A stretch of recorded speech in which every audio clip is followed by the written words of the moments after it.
rapte zikir var, bu trackte ilim var. Beslenir iman, Allah Allah. Her yer ihtilaf, şer ve istila. Bence bir liman, Allah Allah. Gerçekte kitapta yazılı bu Kur'an. Dur bak burada G-Flow Mus'ab anlatır hak kitap, yalan ve hakikat, cabası tarikat. Allah Allah. Sana yobaz derler, böyle olmaz derler. Onlar gibi düşünmedikçe çoban derler. Biz Müslümanız, düşüncemiz hüsnü zandır. Bak istediğin güçle saldır.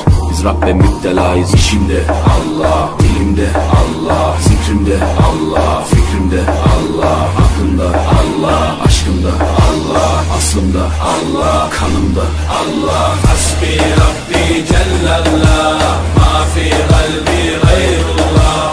Nur Muhammed sallallahu, la ilahe illallah. Hasbi Rabbi Cellallah, ma fi kalbi gayrullah. Nur Muhammed sallallahu, la ilahe illallah. Bu benden bir davet, nefse ikamet, hem de tek çare Allah Allah. Bu hayat imtihan, şeytandan intikam, sayısız iltifat Allah Allah. Güvendiğin dağlara kar yağar bak ancak Allah asla seni satmaz. Düşünce kalkmalısın, şükürle kalmalısın, desin hep kalp atışın Allah Allah. Günahla esti yerler, daha gençsin derler.